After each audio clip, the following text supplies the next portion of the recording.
Joining us now to talk about the Buffalo Art Studio as well as their latest exhibition are Lauren and Ed. Thanks so much for coming in today, you two. Thanks for having us. Of course. Lauren, tell us first about Buffalo Art Studio and what the mission is. So Buffalo Art Studio is a 20,000 square foot not-for-profit arts organization. We're housed in the Tri-Main Center. We are actually the first tenant of the building after it was rehabbed from an old factory. It's been around for 35 years now. And we have a three-pronged mission, which is to provide safe and affordable studio space for working artists, affordable and accessible high-quality arts education, as well as relevant and contemporary exhibitions, often highlighting underrepresented voices. I love it. Alrighty, let's get into the two artists that you're going to be exhibiting and their respective bodies of work, Ed. Sure. So tonight we're excited to share the work of Victoria Udondian and Millie Chen. They're both these international exhibiting artists who are also faculty at UB in their Department of Art, and they both work in a lot of different mediums, a lot of multi-sensory stuff as well. But they deal with some really cool, very timely contemporary issues, I would say, and a great example of how art just helps to express and kind of connect to the concerns and anxieties that we as a society are all facing right now. Yes, absolutely. So share more about the key messages in Udondian's work and what the artist really wants people to take away from it, especially, relating to immigrants and migrant labor. Sure. So Victoria Udondian's work, it really kind of is encapsulated by her title, which is a translation of How Can I Be Nobody into Efik, which is a Nigerian language. And it's really focusing on the idea that a lot of capitalist societies, a lot of Western societies, really are dependent on immigrant and migrant labor, but the actual voices and rights of these communities are often marginalized and vilified. So it's like we're reaping the benefits of it, but we're not seeing the people that are doing it. So a big centerpiece in the exhibition are these huge, really haunting, kind of sculptural forms that kind of hang from the ceiling.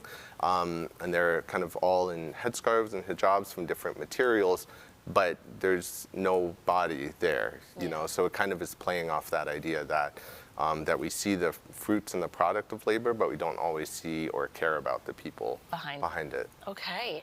And tell us more about how Millie Chen is using her collection to explore the relationship between order and chaos through the landscape of the Niagara River. That's great, yeah. So Millie Chen, she's got these just huge drawings. They're 56 inches. They're mixed of graphite and watercolor. And she's basically looking at different sites around the Niagara River and using the metaphor of, we all know, the rapids and just how intense and tumultuous it is, to kind of look at the social history and kind of upheaval that's also taken place at different sites along the river.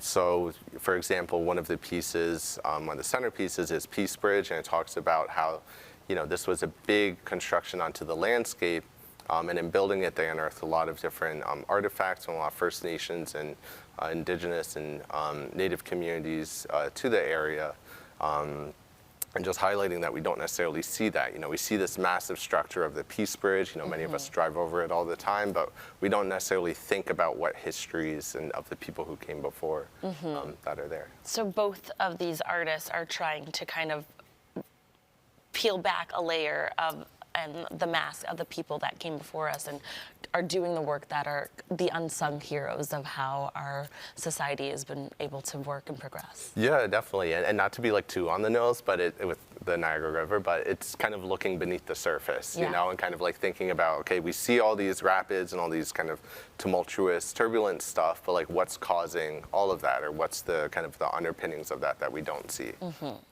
Alrighty, Lauren, tell us more about the opening receptions for both of these exhibitions. Our opening receptions are really fun. So the one that's coming up is tomorrow, Friday, January 23rd.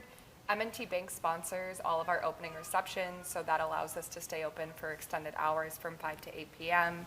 We have a donation-based bar, we have some light snacks, and it's really just a great way to connect with the local arts community. Millie and Victoria will both have a brief artist talk at 6 p.m., So you'll get to hear from the artists themselves explain their work. Yeah, really cool stuff. And I know that for those who go out, they'll be able to talk to the artists themselves. But I wanted to hear more about why the artists created each work cell by cell.